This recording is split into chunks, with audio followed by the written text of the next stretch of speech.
with this one. WBC featherweight champion Gary Russell Jr. says that Eddie Hearn offered me $1 million to fight Warrington. That's beneath my standards. Russell revealed during the newest episode of the PBC podcast that Warrington's promoter made him a $1 million offer for that bout through social media. Russell turned it down because he believes that fight is worth more money, particularly if Russell would have had to travel to the unbeaten Brits' home country to fight him. Eddie Hearn reached out to me through Instagram. Russell told co-hosts Kenneth Buhari and Michael Rosenthal in an episode that debuted Wednesday on PremierBoxingChampions.com. He offered me $1 million to fight Josh Warrington for a unification match, and I felt like it was a little. It was beneath my standards. The 32-year-old Russell did mention Gervonta Davis, Devin Haney, Vasyl Lomachenko as opponents he wants to face in either the 130-pound or 135-pound divisions. Yet he does expect to compete at the featherweight limit of 126 pounds at least once more. To be honest, at 126,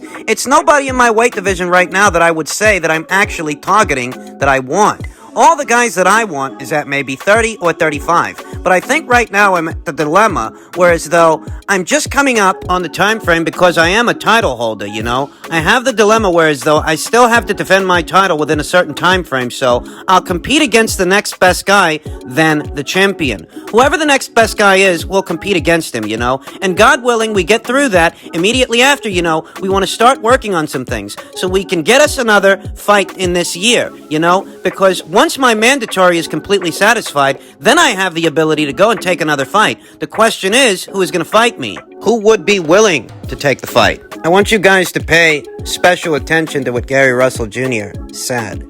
At the time that the offer was made to him by Eddie Hearn for a Josh Warrington fight, Josh Warrington was still the IBF's featherweight champion. The offer made to him was in reference to a unification match. Emphasis on unification match. Gary turned it down. Because Gary didn't like the money.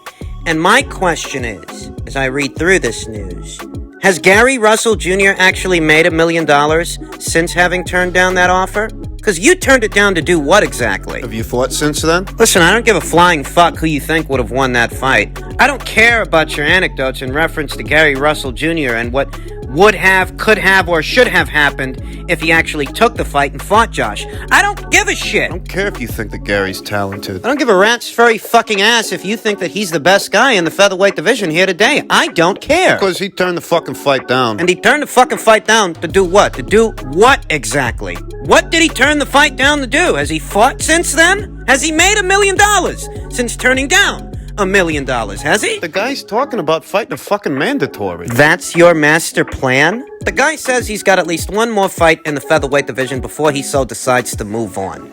And the fight that he's talking about is essentially a fight against whoever his mandatory challenger is, whoever the WBC orders him to fight in defense of his WBC featherweight title. I'm not going to give Gary Russell Jr. a pass on this because what Gary has effectively confirmed is that he's not part of the solution. He's part of the problem. Yet another PBC fighter that's part of the problem. They put a unification match in front of you and $1 million, and you didn't take it. You chose to walk away. Big surprise. And risks versus rewards had to have had something to do with it, because if you were supremely confident that you could beat Josh Warrington, it wouldn't matter where the fight takes place. Didn't matter to spend. It wouldn't matter if you had to board a plane and go kick the guy's ass over there in his backyard, in front of his fans. It wouldn't matter. Risks versus rewards was definitely a part of the equation. Oh, that's beneath your standards. And what standard is that? Fighting only once a year for the last 6 years?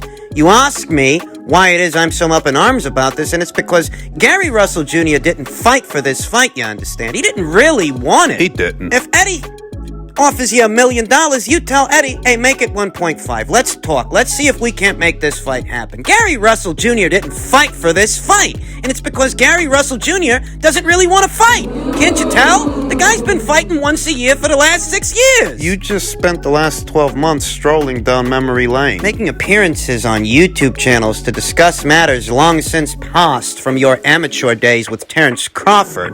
That's what you just spent the last 12 months doing. And an opportunity to unify lands at your feet, at your doorstep. The opportunity to unify that you never got with Leo Santa Cruz. The opportunity you've been chasing for years and still haven't caught up to. That opportunity presents itself in the form of Josh Warrington and $1 million payday. And what do?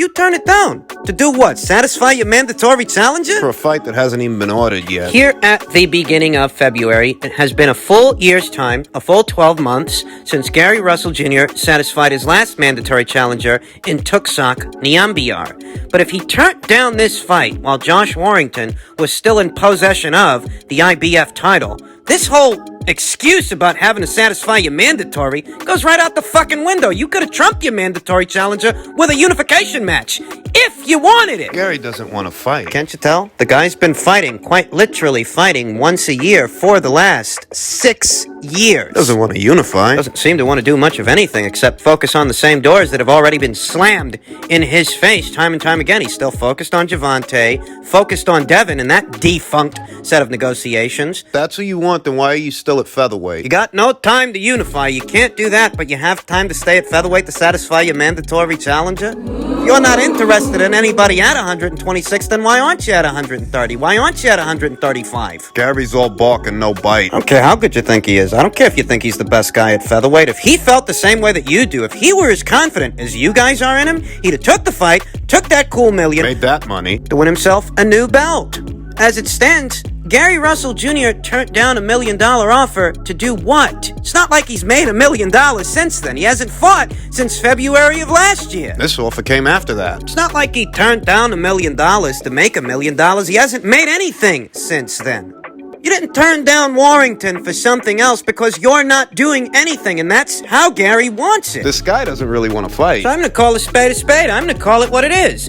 Gary Russell Jr. ducked Josh Warrington. Don't tell me the stuff about the money because it's not like you made any money since having turned down that money. You haven't made anything. Don't give me the stuff about the mandatory because the WBC hasn't even ordered that fight. You turned it down because you don't want to fight. Plain and simple.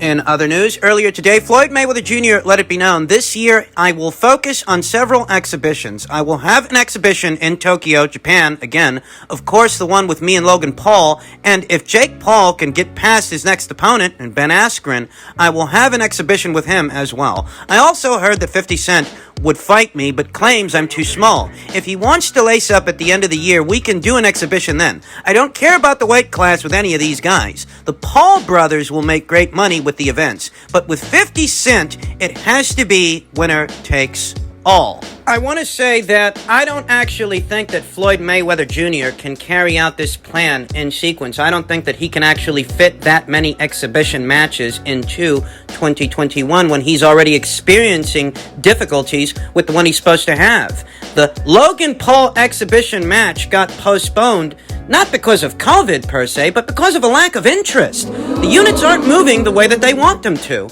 I will admit that some of these exhibition matches, propositions for them, some of these engagements are more promising than others, particularly the one with 50 Cent. That exhibition match in particular can galvanize a whole other group of people not limited to the average boxing fan and draw that many more eyes to the event, to the engagement. The hindrance there, however, is that unlike with the other exhibition matches, Floyd wants that one to be a winner-takes-all situation. He doesn't want to break bread with 50 Cent. So that does affect whether or not it'll happen. That affects whether or not 50 Cent would be willing to walk into a situation like that, a situation to where if he loses, he won't have made any money. Though I will reiterate, that exhibition match, that proposition, unlike all the others, has the greatest potential to draw eyes to it.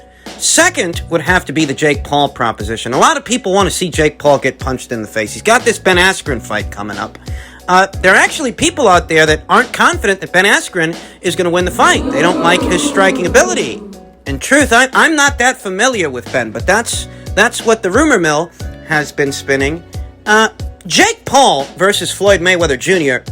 is contingent on Jake Paul making it past Ben. Some people think he will, some people think he won't. Some people are just hoping for the best. But if Jake loses, it's a wrap for that. If Jake Paul loses to Ben Askren, you can kiss that Floyd Mayweather Jr. engagement goodbye. Simply won't happen. That will effectively put an end to this stint of YouTubers playing boxing. As far as this Jake Paul situation, it doesn't look the least bit encouraging that they had to postpone it due to an overall lack of interest in the engagement. People aren't interested in seeing this.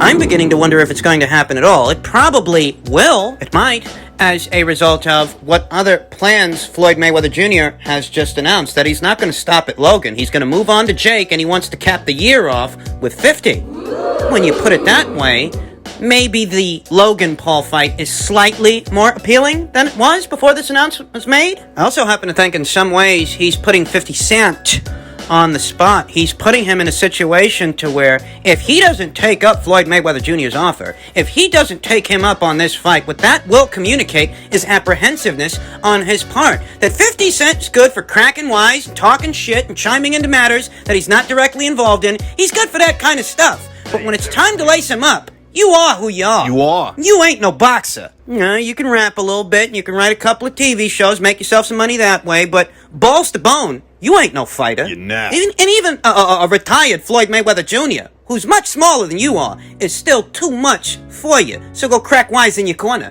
That's the kind of position he'd put 50 Cent in if 50 doesn't take him up on this offer. Winner takes all or no fight. That proposition does have a lot of potential. But in looking at all of these propositions in sequence, I really do wonder that Floyd Mayweather Jr. can fit all of this into what remains of 2021. I mean, we are at the beginning, it's only February. Yeah. But what all of this entails is a very busy year for Floyd Mayweather Jr. A very busy year for what's supposed to be a guy enjoying his retirement. And looking at this, you wonder that Floyd isn't proposing all of this, that all of this isn't coming from a need as opposed to a want. Is Floyd Mayweather Jr. strapped for cash? 50 Cent said so over a year ago. And I look at this schedule of fights, I look at this proposition, how busy a year it could be for Floyd if all of these exhibition matches come off, and I wonder that he isn't strapped for cash. Could he have blown through all his millions? Is that possible? Well, I'll put it to you this way. Never underestimate the power of frivolous spending. And finally, a story that's been circulating today, Jermall Charlo, WBC middleweight champion. He had some comments aimed at David Benavidez, called him out, said he'd stop him in a fight. He said the kind of stuff you expect Jermall Charlo to say, but along with what he said that David's too young or that he's not going to fight anybody under the age of 25? What the fuck is that? Those guys on that side of the street, they're just, there's something else. These guys are really only good for interviews and sound bites. He's king of the world for beating Sergey Derevianchenko. And that's why supposedly he has Canelo Alvarez running scared. I don't know what to make of all of this. I don't. I mean, if I'm just going to call a spade, if I'm going to give it to you straight, this sounds like a preemptive way of sabotaging a fight. That's what it sounds like. What fucking difference does it make to Jermall Charlo whether David Benavidez is 24 or 25 years old? Teofimo was 23 when he beat Vasily Lomachenko. Floyd Mayweather Jr. was 21 when he beat Gennaro Hernandez. Mike Tyson, he was 20 years old when he beat Trevor Berbick. So why should Jermall Charlo be bothered that David Benavidez is only 24 years old? What difference does it make? Do you want the fight or do you not want the fight?